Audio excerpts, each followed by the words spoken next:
Welcome back, everyone, here to Game 5 and a best of 5, the CEVO-Open Season 3 Finals. Garbage Gaming going up against the House is Down. I'm Helium, and I'm joined by Chicago Ted.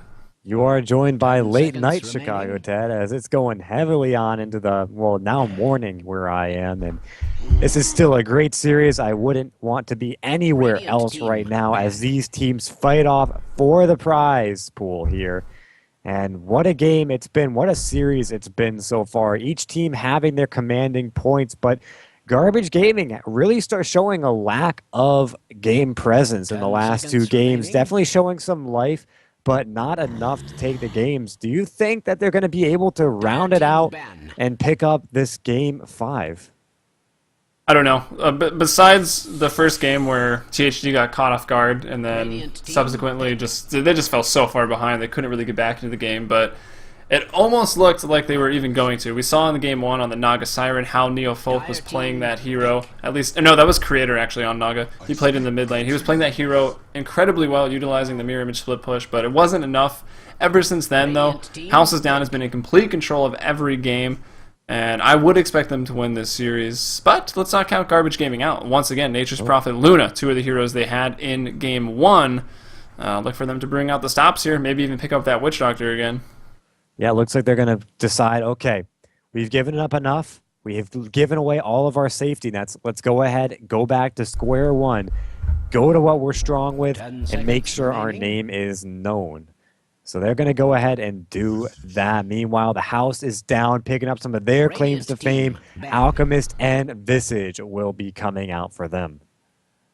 Yeah, I'm looking at that support combination right there. Visage along with an Alchemist has a 58.9% win rate. That calculation, of course, with all that these calculation, stats. of course, is in 6.79. But you know, both of those heroes receiving slight nerfs. The Alchemist nerf a little bigger. I'd expect it to still be a pretty strong combination. Yeah, you got all these coming out right on the nail here. So spreadsheets, man. Yes, gotta love those spreadsheets. So yeah, it's gonna be a Leshrac taken out. They know the House is down. They know what's going on. They don't want to deal with it. The Clockwork, of course, is naturally getting picked out against this Nature's Prophet. So that's going to be obvious. But House is down. We'll see if they go ahead and decide out to ban out the Witch Doctor. I wouldn't imagine, but it'd be kind of funny to see that respect ban coming out from them. Of course, Witch Doctor is ultimately a really strong hero to have. And I've seen games absolutely carried by a Witch Doctor. In fact, I've carried games as a Witch Doctor. Reserve time. Don't get carried away now. No. I've taken a game 60 minutes versus a Phantom Lancer as a Witch Doctor, all right? Yeah, his ultimate is pretty strong. good. It's a nice scaling ultimate, especially if you get to pick up a BKB in the late game, because where most supports are just doing big magic damage in the early game, Witch Doctor, when you bring it to the late game, he can do a lot of physical damage with that ultimate if he can channel it. But we see the Leshrac banned out, so House is Down is already targeting one ban that we saw Garbage Gaming run as, well, up until now, they banned out exactly what they did in Game 1, which was really Game 2 in this series, as well as picking exactly the same, the Nature's Prophet. And the Luna, House is Down, thinking about it. Do we ban it out? We can just do something else. What we know is true is Garbage Gaming is not going to get a level 1 Roche this time. They could try, but I don't think it'd be smart. I mean, you could pick up the Lone Druid, you could pick up the Ogre Magi, and maybe go for the teleportation level 1 Roshan. I wouldn't see that coming, though. I mean, House is Down would probably know. Either way, that is going to be the Death Prophet taken out. So there is the next option for fast pushing skills. You know, the Diabolic Edict, a nice aura that burns towers, but so is Exorcism. So both those getting taken out of the pool. They do not want to lose their towers quick and early and give that extra, what is it, 8 or 6 times 2, 12,000 gold 10 seconds remaining. away. Yeah, it's a tower gold. Pretty powerful. Nice Vengeful Spirit coming out, so a bit of an aura strat. This could maybe be the start of a Death Ball push that is too hard to stop. But I don't know. Banning out the Death Prophet, I think it's good. That hero's annoying, but from the most part, in my experience casting, and I do quite a bit of it, every time I see Luna and Death Prophet on a team, it's generally not with enough slows or disables where they can actually get their ultimates in sync to really do anything together. But yeah, I don't know. I think it's not a wasted ban here, but maybe not needed. I don't know. The house is down. They're going to go ahead and pick up the Invoker. This time, the Invoker's a third pick. What's going on with that? I don't think I've seen that in a very long time.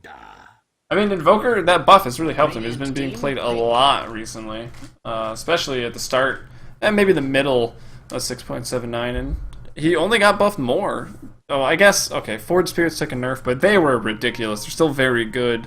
Yeah. And then the Wex spells, of course, just keep getting better. This time, I believe it was it just Ghost Walk, or did EMP get a little buff as well? EMP.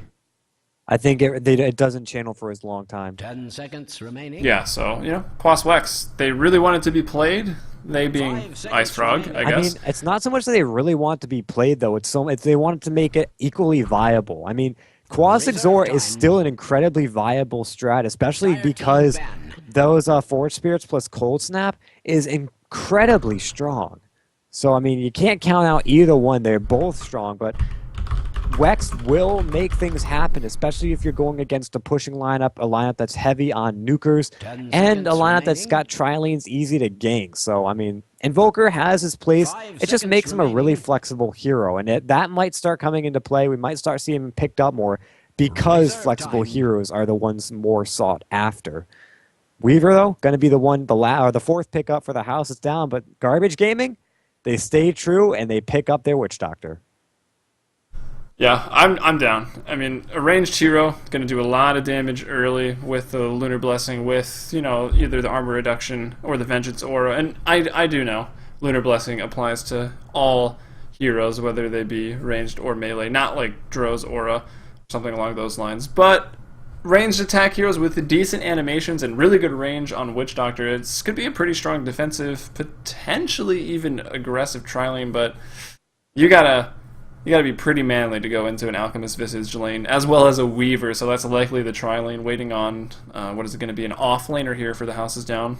Yeah, that is a very scary tri-lane, and if you've got the damage up, the Sunstrike will come in. That could easily be a kill, but we can't count out the fact that Witch Doctor is an aggression halter. With that paralyzing cask, can turn around situations at the turn of a dime.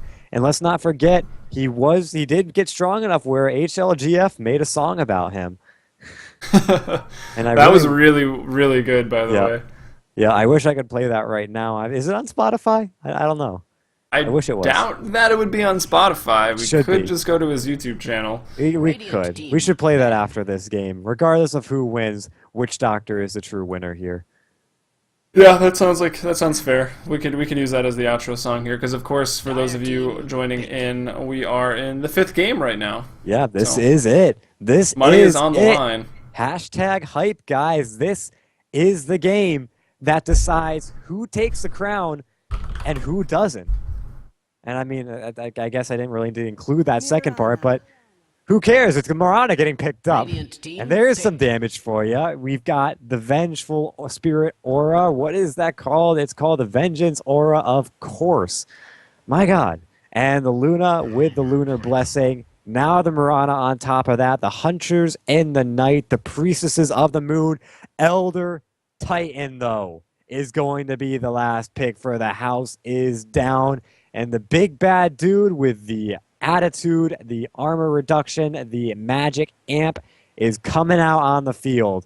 This is going to be a game to remember. Indeed. I guess Elder Titan is picked up here. Like, if someone gets hit by an arrow, Elder Titan can kind of astral, then stomp, and maybe try to thwart some of the aggression that's going to be coming forth from Garbage Gaming. But this definitely should be a good game, Garbage. It looks like they've got a lineup that they seem pretty comfortable with. We saw them use these heroes in Game 1. They're going to smoke up and maybe not even go for a level 1 Roche, but you know THD is going to check it. So let's quickly introduce.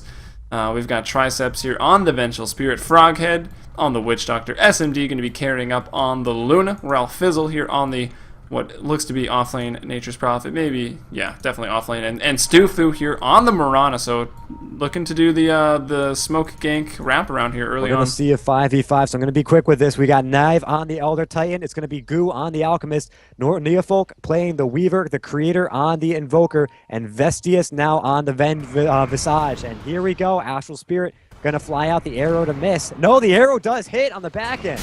And now, with the magic missile, there's an unstable concoction hitting on 2. There's a soul assumption. This could be first blood. It is Neofolk the one to pick that one up.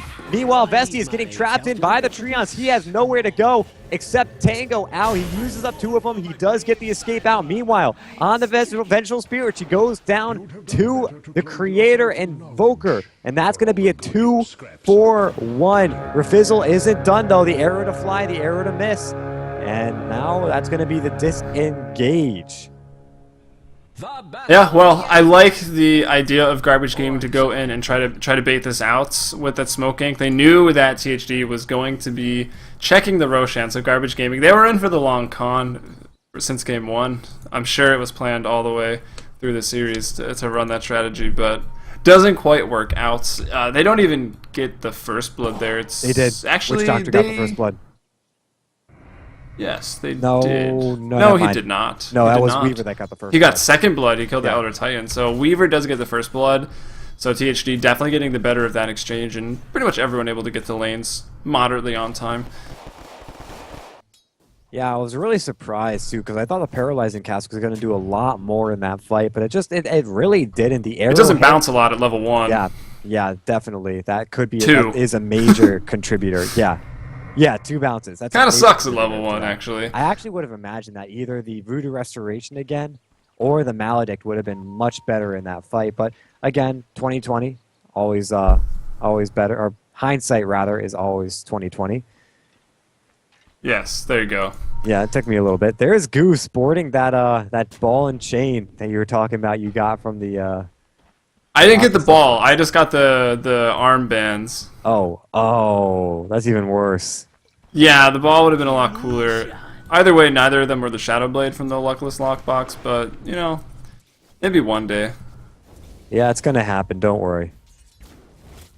But looking at the lanes, the way they formed up, so we can touch on it, it was an aggressive lane coming out from THD. Unfortunately, well, maybe fortunately, it's just a Nature's Prophet up here, so he's able to do some creep pulls of his own, soak up some XP here at the tower, maybe even get some CS, but he's pretty much in danger of being dove or dived. They're actually both correct at any time, so he's got to watch out for that. As in the bottom lane, Elder Titan, maybe not going to pick up too much farm, but going to get really nice levels, and that's all he really needs.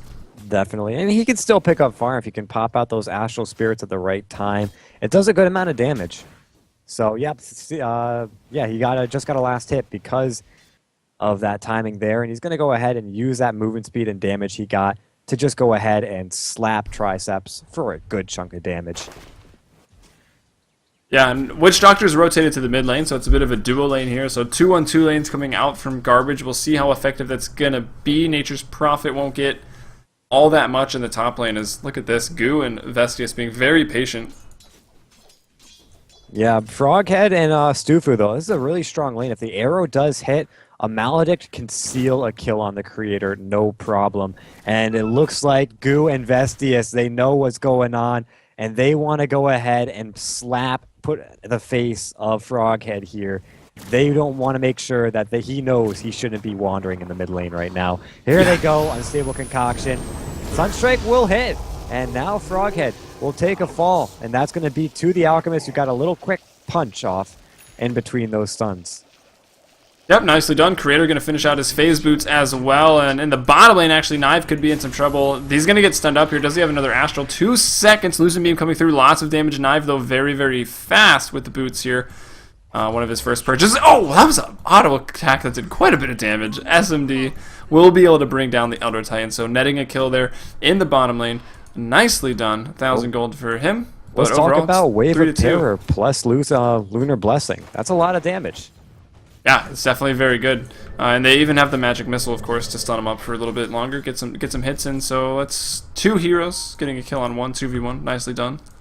It's actually one of my favorite lanes to run just because of how much damage it does. It can really sneak up on you if you're not prepared for it. Yes, it can. And it gets pretty silly in the late game as well if you're on level footing or even find yourself ahead. So much damage coming out for the whole team. As Vengeful Spirit, one of the best late game supports, only gets stronger as she finally gets points in her Vengeance Aura, and Nether Swap, of course, is always incredible. Oh man, what a lucky creep wave for the Creator. Triceps tried to come in and even out the score with these mid-games ganks, but wasn't able to do it. The Creator, though, if he decides to get a little aggressive here, he could end up paying for it. So very smart of him to just turn around and not pursue Triceps any further. Triceps still going to find an Invis rune. Is this going to be another attempt out on Invoker's life? It could very well be. Venge is heading that direction. Yep, the arrow does fly. Again, another miss. Yeah, I don't know if Stufu should have shot that one. Maybe it's a miscommunication here. They just picked up the Invis rune. It's likely, I mean, it's only a 1.55 second stun, so 1.5 seconds roughly. Not quite enough time to set up an arrow, but I don't know. Maybe could have waited, see if Vengeful Spirit couldn't get things started with that magic missile. Yeah, I think they want to initiate with the arrow is what's going on here, just because they can chain off an arrow so much better. And it just takes a little bit more to hit. And now with the Forge Spirit out, it's going to be very difficult to hit that arrow, but it will be well worth it, as an arrow is definitely a kill. Maybe not so much now that Vestius has rotated on in. Vengeful Spirit is making her way back to the bottom lane, which is a sure sign that the aggression is over. Yeah, and actually in the top lane, we've got Ralph Fizzle in a bit of trouble here. Goo, as well as the bug from Neofolk. They spot him out the whole way, so no sprouting to TP away. Weaver going to pick up the kill there on the Nature's Prophet. Nature's Prophet. Yeah, didn't even have Sprout. He's actually only level 3 there in his top lane on the Dire side, which is the lane Nature's Prophet does like. There's quite a lot of trees to utilize, but it's not as easy when you started off that lane 1 versus 3. And look at it go. Indeed, the creator getting stunned up by the paralyzing cast, but again, there's nothing to chain off of it. Meanwhile, a D ward that it looks like you pointed out here on the cliff of the Radiant side, making sure that they don't have that arrow set up, and that's a very good map awareness coming out from Vestius. Realize that with a Mirana, you're definitely going to want a ward there to get sight up on the high ground. And now that it's not there, they need to be a little careful, as the Visage has potential to turn almost nothing into a kill. And there's the Stufu and Froghead all the way back underneath their tower, not by choice, but by wave creequilibrium, I guess is the word I'm looking for. It's going to meet up right in the middle of the river, though. And that's going to give Invoker a little bit more farm, a double damage in the bottom rune spot, and a rotation out bottomward. Yeah, it should be noted that SMD did pick up a Midas, getting it delivered now, so a bit of downtime between buying it and getting it delivered. Unfortunate, but decent timing on it with the boots and then the Midas. Neofolk, however, has already used his Hand of Midas once, and it's about halfway to cooling down again, so Neofolk farming a little ahead of the Luna here. Equal in CS, but I think involved in some kills there. He's 2-0 and 1. Luna 1-1 and 1. Up top lane, though, wow, lots of aggression. Ralph Fizzle in trouble. The Sunstrike to land, and that's the Quas 6 Sword Invoker, the power of that. I do like to see those aggressive lanes when you run Invoker, because then the lane, it's an aggressive tri-lane, of course, and then there's a Sunstrike that sometimes the other team is not calculating for, and more damage comes out than expected. Definitely, I can't tell the amount of times that, you know, you're in a fight, they're in a fight, and then all of a sudden the Sunstrike comes out, and what seemed to be a break-even or winning fight immediately turns face.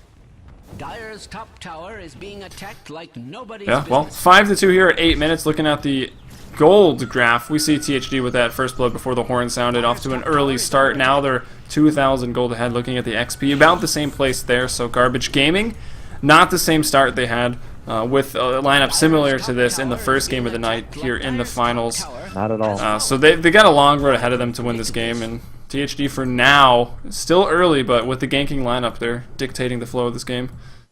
Well, Garbage Gaming have a ganking lineup of their own, and they're going to look to make that happen. On to Knive. Do they have another magic missile? 3 seconds for the cooldown, but there isn't enough mana. Meanwhile, Knive or Triceps, not Triceratops. What am I thinking? Maybe it stemmed from that at one point. It could have, but I don't see 3 horns on this Vengeful Spirit's head.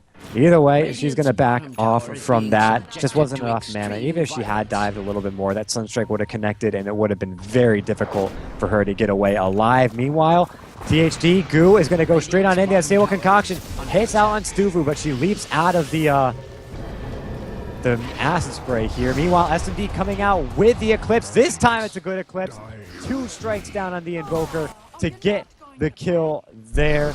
Luna, a little bit of trash talk coming out from her hero there, but nothing much from that. She does have a point up in Bouncing Glaives right there.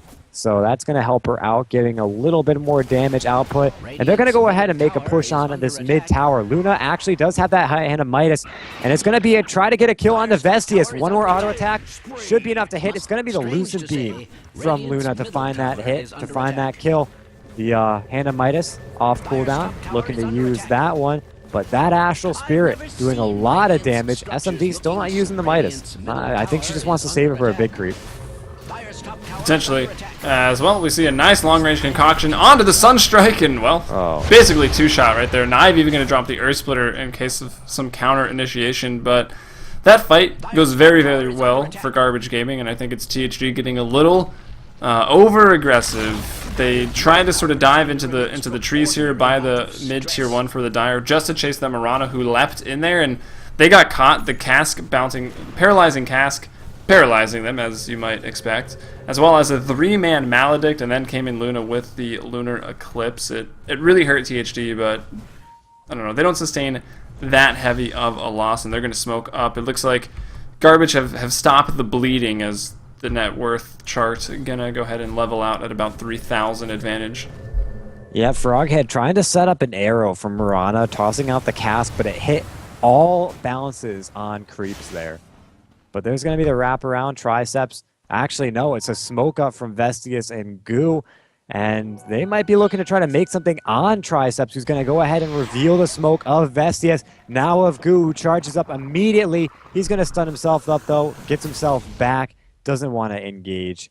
The Eclipse is down. There isn't mana for it anyways. And now, on the mid lane, it looks like it's just Stufu and Froghead trying to push out to what was pushed Froghead at half HP already. And he's got his Death Ward up now, level 6.5. Gonna try to look to make things happen with that.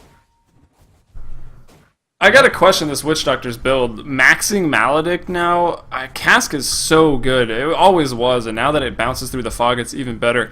We actually see them smoke gank up here, but I could see going 3 and then 2 points into Maledict right now. Maybe even 2-1-2 wouldn't be too bad. Goo gonna walk straight into this, though, so he gives up the smoke gank and dies immediately. You know, it's almost better that way, that Garbage Gaming didn't get more out of the smoke gank if you were THD. And that's not bad. Garbage, they smoke up, they get a kill. So they feel good about themselves. Going to put some more momentum, even some morale for them, just picking up another kill here. After a good team fight in the mid lane. If it wasn't the Alchemist, it was going to be the Weaver to die. And the Weaver is getting very close to his Lincoln Sphere at 12 minutes. That could have been an issue if they had lost a little bug. Yeah, and we've got 3 Midas in this game overall. 2 over for THD. The creator on Invoker, of course, has picked up his phase into the Midas, and he had it pretty early, already up to another 1,000 gold. Midas on the Weaver, who had it earlier than anybody this game, picking it up first, of course. And then the Luna, I believe she got it second. Now has a Helm of Dominator, so that's a pretty gready farm build right there. Going to be stacking camps and going Midas. Finishes the treads, looking for maybe a BKB casual Yasha, potentially a Manta as her next item choices. They got to be really defensive of this stack, too. They can't give this one away. Well, it hasn't even been stacked yet. They're going to start doing that now. Luna's still not even quite strong enough to take it, so it's not going to matter too much. She's about to be level 11, so rank to Eclipse will be online, as she's got 80 CS, 82 on the Weaver. Looking at net worth, it's Weaver out front at 6.9, SMD 6.1, and then Invoker here at 5.3. The Weaver, though, is still just split pushing up top, and is, for the most part, uncontested. This is a big issue for a team that needs to push towers. If they're leaving an uncontested farmer pushing already on the tier 2, they're not doing their job, and this could amount to a very big disadvantage if they give up the tier 2 and then don't have any answer to this Weaver later. Yeah, indeed. Well, the push coming in on the bottom lane, there was almost an awkward leap by Mirana, which was going to stun up both her and the Nature's Prophet, which maybe could have been a sign for them to engage at the bottom lane, but too risky at this point. Up top, Triceps, Froghead looking for some more pickoffs here on the Weaver, but it's going to be difficult, and Weaver, wow, Midas, and he's only like 400 or 500 gold away from picking up what could be a 15, maybe 16-minute Lincoln Sphere. That's insane. He's got it in two creep camps. Yeah, that's going to be really nice for him. and get some damage. So he can be looking to have a decent damage item in around, you know, the early 20 minutes here. It's just going to be extremely strong as we see Nature's Prophet maybe getting a little bit confused, underestimating the damage of Invoker as well as one of the highest damage dealing supports, the Visage. In a stunning development, And Dire's top tower Dire has fallen. are missing 3 towers. That is pretty difficult to deal with now. Norfolk has actually used his time lapse. He's going to go down here. Dominating spree for 549 gold, but he has a Lincoln Sphere if he wants to buy it. 1,700 gold. He's got the 2 top towers. Yeah, he just last hit the tier 2, then he killed the Witch Doctor. Witch Doctor did force out the time lapse though, and then the rest of Garbage Gaming was able to kill him. But I'd say it's worth it for that Weaver. Definitely. The Weaver is doing immensely well in this game. Just making fools of Garbage Gaming who really want to be pushing towers. They have 1 tower to 3 down on their side. This is crazy. Whoa, sorry. My phone started making noises there. Please enter your password, then press pound. Well, Creator gonna find out SMD actually, as SMD is trying to jungle up with this very greedy Midas Helmet Dominator build. Deafening Blast is gonna miss. I don't think it would have supplied the damage needed to bring down the Luna. And, well, with Wex, now 1 point in that Wex, gonna be able to scurry on out of there as Medallion, one of the best items I think in the game currently, gonna be picked up there by Goo, which means Visage probably working on the mech. No, Elder Titan almost has that done actually. Well, the Deafening Blast, it wouldn't have killed her, but I think it would have provided incentive for Invoker to at least try to get the Sunstrike off. But he didn't know if he hit her or not, so I don't know. I think he might have thrown the Sunstrike out if he wasn't confused about where she might have been. But either way, Goo is going to know he doesn't get chained up by the arrow. In fact, it's going to be the Creator taking that for him. SMD going to get stunned up, but it's outside of the Earth Splitter. Missing the whatever it was, I can't think right now. Either way, it's going to be Vengeful Spirit taking out the Invoker on the back lines, even though Invoker was the one to get Luna. And, wow, I completely mind blanks there. Are you talking about the Deafening Blast here? Wow. That missed by like a millimeter. It was kind of ridiculous. That really would have made that fight go a lot better for THD, but not quite. Triceps, meanwhile, in some trouble here, getting dove at his tier 3, soon to be tier 4 towers, but Neofolk's gotta watch out. Yeah, gotta sprouting up his own teammate there. You do gotta watch out for that Sprout. He's got nothing to get through it besides, you know, maybe time-lapsing to the other side, but, you know, Weaver gonna give up the chase. Realizes it's not worth it. He's got his team getting kills in the bottom lane anyways, and they're gonna finally get this tier 1 tower. Yeah, they're just running circles around Garbage Gaming right now. I mean, the kill score looks close. When we take a look at the net worth right now, it's pretty uneven. Actually, the Goo might take a fall here. Not enough damage. Will there be a Sunstrike on him? Wrong team. Elder Titan will go down, though, to the Nature's Prophet. And that's going to be into that. A 1-for-1, kind of belated 1-for-1, but a 1-for-1 nonetheless. There's a magic missile to fly. Vestia is taking a lot of damage. There's a couple of auto attacks going out on him. That's going to be him that die. Sunstrike going down, hitting on 2. Not netting a kill on either one, but it is going to be an auto attack to follow up that will get the kill. Moonlight Shadow onto a fizzle, but there is a Sentry Ward that goes down. They don't see him anyway. Paralyzing Cast going down into Goo, who it's not going to do enough damage. And there he goes. Now, not enough damage on the Goo. Alright, well, Alchemist, he's received some nerfs, but I think if anything shows the viability of this hero, it's that team fight. He ults up, too much regen for Garbage to bring him down because he, well, still only rank 1. He lives, he comes back to the fight basically full health, about half mana, gets another huge 2-person stun, drops an Acid Spray, and really turns that fight around for THD. And well, we see Neofolk there getting another pick off there on the Witch Doctor, so nicely done. It's 14-9 with over 10,000 gold and experience lead for THD. Neofolk are going to go ahead and run away here from Triceps. Yeah, there was nothing they could do to lock him down. He time-lapsed out the dust and maybe a swap, a SMD, Sunstrike does hit. The arrow flies, hits a creep. Little unlucky there, but it wasn't going to net anything anyway. Neofolk is just running circles around, quite literally. And now, this is a very strong team right now, and they're going to be pushing up the high ground really soon. and just asserting their dominance in this game. They've got a lot of giant guys just kind of punching things. They definitely do. The slap chop. Yeah, it's just crazy. There's nothing on Garbage Gaming that can really fight what THD has. And in the first couple minutes of the game, it was still really close. Anyone could have taken these fights, but as the game is just progressing, we see the sheer power that THD has, and they've been rolling these fights, and we can just see by the graph sort of an exponential graph coming out where it's just going up quicker and quicker and quicker already at a 10,000 plus lead in both gold and experience. Indeed, and we see how quickly that Roshan drops. Even the new, stronger, better Roshan here in 6.8. I mean, armor reduction. I don't know, they might even have to add some more diminishing returns and armor reduction to Roche because they take that so quickly. It looks like Shadow Bravo 6 here has calculated out negative 18 armor. I don't know if that's true. I'm not going to bother to do the math, but it sounds about right. Really, really strong here for the houses down. And, well, we already went over the graphs. They're very, very far ahead. They're in the driver's seat this game. As SMD on the Luna here. Goes for the Midas, goes for the Helm of Dominator. They haven't even utilized this camp. It's been the Black Dragons or the Elder Dragons the entire time. Yeah, hasn't been stacked, I don't believe. And, well, the Helm of Dominator, not really worth it at this point. Can't stand and fight without the BKB. To be honest, though, I think it's a smart move not to stack it, as THD would have gotten the stack there. And if they got the stack, that's true. It would have been that much worse. So, I mean, they're hitting themselves, but by sinking the boat, they're killing the captain.